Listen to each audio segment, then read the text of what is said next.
What's going on, guys? Fifa here and welcome back to another video on the channel. Today I have for you my second custom tactics of FIFA 23. This is the team I'm currently using. This is actually out as a squad builder on my channel already. If you want to see how much this team costs and why I'm using it, make sure you go and check that video out. But today's custom tactics are going to be the 4-2-2, and I want to quickly say before we actually get into the instructions and the tactics that I'm currently playing in Division 4, right? So I'm playing at a very high level, a lot of pros, a lot of competitive players, which means that I feel like I can be confident in my ability to tell you what formations and tactics are really good right now. A lot of people are bringing out videos when they're in Division 7, 6, and it's kind of like, you know, fair enough, you like them custom tactics, but you have to test them at a really high level to see if they're any good or not, right? So that is what I'm currently doing. So I'm playing a lot of the game at the moment and playing at a very high level, so I can bring you these videos in confidence. But with that being said, guys, let's actually get into the custom tactics. For cheap FIFA 23 coins, make sure to check out MMOEXP.com to get fast and reliable coins. And make sure you use code VIPER at checkout, get yourself a 5% discount. Alright guys, so first things first, let's go over the instructions for the 4-2-2. And I like this formation a lot more because you have a bit more width with the cams, and your fullbacks also can provide width if you want to put them on attacking. We're going to go over that later on in the video though, but the cams are really nice because they add a bit more of a diversity to your team, right? Because you've got a bit more width than what you'd have in a 4-1-2-1-2 narrow, which is extremely direct and works against certain players but not against others, especially when you're playing against players at your level.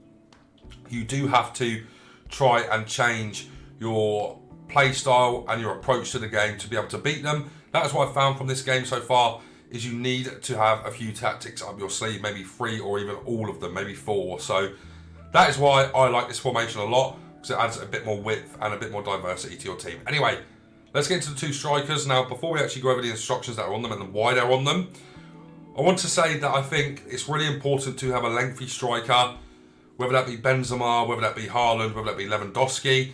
You need to have a lengthy striker, and you need somebody that can play controlled as well, but has 5-star skills. That's what we've got here. We've got Haaland, who is the destroyer, the target man. He's actually on target man for attacking runs, and he's on stay forward as well. And I don't mind him on stay central either, but I found a bit more joy with him on balance whip, where he can kind of just roam a little bit more and body everybody in a defensive line. So that is why he's not on stay central. For Mbappe, he's on stay central, getting behind and stay forward. He is there to kind of be threaded through by De Bruyne. He is there to do the last skill move on an attack, to be able to get the space to either pass it to Haaland or to be able to shoot himself. And that is why he's on them tactics. He's really good in behind, of course. Kylian Mbappe is good in behind. Absolutely brilliant. Neymar and De Bruyne are both on absolutely balance. Now, I've seen a lot of people put their strikers on comeback on defence. I've seen a lot of people put their cams on comeback on defence as well. Whilst I see why you're doing that, and against the sweaty players, it probably does work, I don't like it too much. I feel like, especially when you've got this much attacking quality, having these players on comeback is a bit of a waste when you've got good defensive midfielders that can cover a lot of ground very quickly. Obviously, Neymar is there once again to be a provider, but also has the skill move, so he can be a bit more creative than De Bruyne. But what De Bruyne offers is the best passes on the game. So if you want to do a driven pass into Haaland, you can do that. If you want to do a driven pass or free ball into Mbappe, you can do that. Same with Haaland as well. If you want to wait for the fullbacks to overlap, you can do that with De Bruyne as well. Same with Neymar. But De Bruyne, I'm a bit more confident with doing dodgy, dangerous passes with, okay? That is why I like De Bruyne as the cam alongside Neymar. Neymar more the creative, skill move player. De Bruyne more of the playmaker in this formation. All right, guys, moving on to the 2 CDMs now. We've got both of them on stay back while attacking and cover centre. You don't need these two to be on cover just normally, cover wing, which is default, because you've got that with your wide cams and your fullbacks. Okay, so you've got a bit more cover for the width, to where both of these can now go on cover centre and just be rocks, defensive rocks that are able to drive out because of their really good pace and able to make a good pass, which they both have. You know, we've got an architect on Renato Sanchez and an architect on Valverde, providing them with better vision, better short pass and long pass. So we want them both on stay back just in case we get a little bit exposed. They're there to cover in front of the back line, which is really, really good in this team. But yeah, both of these on stay back and cover centre, just to add a bit more solidity in the back line there, which is very important. Fullbacks, as I've said, both on stay back while attacking. And If you really do fancy yourself, you can put the entire back line on step up, which actually works quite well. And I've used this a few times, but to me, it's just a little bit it's just unnecessary, really, if I'm being completely honest. I do think it's good, but my defensive line is okay as it is. You know, it's not high, it's not low, to where you want to constantly be looking for the offside traps, because you can get done with offside traps this year very easily from what I've played. If you do a bad offside trap, you're going to get absolutely destroyed by it. But that is why they're all on save up while attacking. And of course, on the fullbacks, what we like to do is we like to put these on attacking fullbacks on the in-game menu, which is just up and left on the D-pad. If you think you've got the beating of a player, maybe you're dominating the game, but it's still 0-0. You want to bring the fullbacks forward, just put the attacking fullbacks on by up and left on the D-pad to get a bit of extra support in the final third, which is really good. You know, both of these two can cross, and crossing it is quite good on this game right now, to where I think it's important to be able to be dynamic in the way you play, especially with your fullbacks. If you want to have them come forward, you can, and it's very easy to do, as long as you've got very good centre-backs that are fast and have lengthy accelerate type. If you want to know a bit more about the lengthy accelerate type, make sure you go over to my YouTube. I've got a video on that dedicated to the accelerate meta, which is really broken right now. But as I said, guys, fullbacks is up to you. But that is how the instructions set up in this 4-2-2 setup. Let's go over now to the tactics and see how we set these up. So we're coming in with balanced here with 50 width and 60 depth.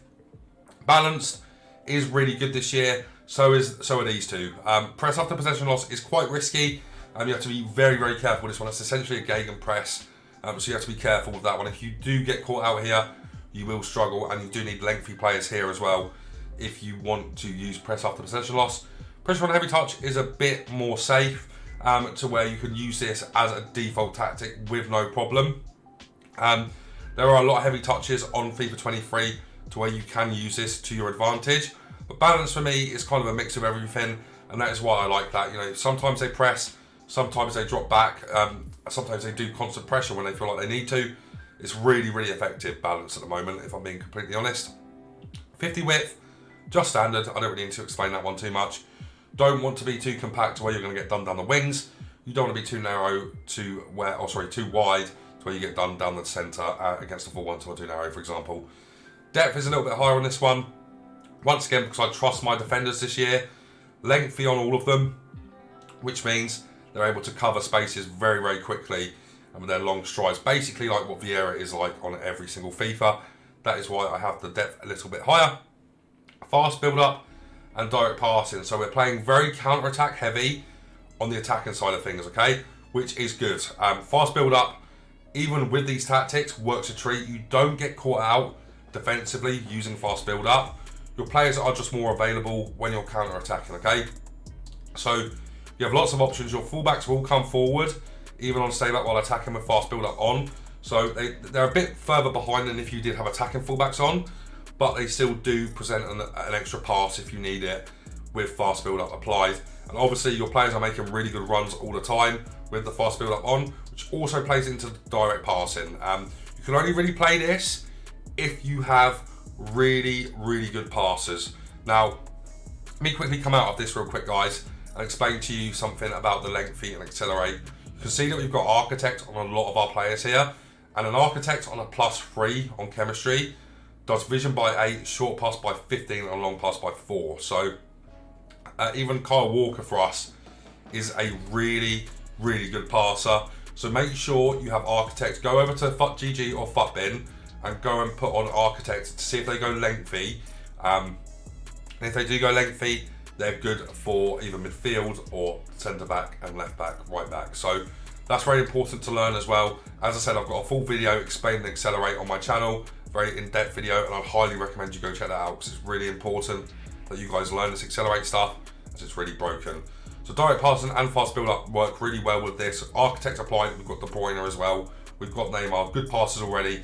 But direct passing allows options for longer passes, and what I mean by that is longer driven passes. Not everybody can perform long driven passes on this game.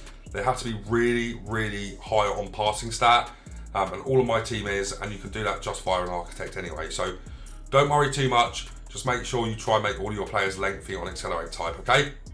Width, 45. Don't need the width too high here. We're still quite wide anyway, but I still look at the 4-2-2 as a narrow formation. So that is why I've got that on 45. It still works quite wide.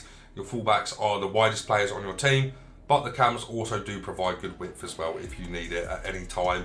So just a little bit lower on this one, kind of not important. Just have it on 50, have it on 45, have it on 55. All works the same really for the width here. Players in the box we've got on 6. Now the reason for that is my fullbacks come forward quite a lot in this one. So you want to have players in the box that can win headers. You want to have that opportunity there. You want to have the opportunity for the cutback as well. And you want the opportunity to pass back to your midfielders as well. So that gives you all them opportunities with your strikers are waiting to pounce on any of them options that you do there, whether that be a cutback, a cross, or laying it back to one of your midfielders to play that final ball into one of the strikers. So players in the box has to be quite high on this game. I'd always have it 6 or higher. Definitely not 10, for example. So 6, 7 is a really good number for players in the box, in my opinion, and that is why we've got that on 6. Corners and free kicks is completely up to you. Corners, I do like to have a few in the box. You know, you want Virgil and Haaland in the box on my team, so that is why I've got that on 2, and they both do sit in the box, which is good to see. Free kicks is completely up to you. Don't have corners any higher than 2, in my opinion. Maybe 3 as well. Probably get away with 3, but any more than that, and you are going to get hit on the counter if you mess up your corner. So make sure you're careful with that one, guys. But those are the custom tactics for the 4-2-2. Make sure you go check this formation out. I think it's really good this year. Didn't really like it too much last year. Had its kind of time where I thought it was decent, but never as good as it was this year. It's really good. Obviously, the 2 strikers is very important on this FIFA, and this team just works a treat in the 4-2-2. Make sure you go test out these custom tactics and instructions. Let me know how you get on with them. And guys, if you did enjoy today's video, make sure you leave a like on it, subscribe to the channel, turn on the bell so you never miss a video. But guys, that's going to be it from me for now, so take care.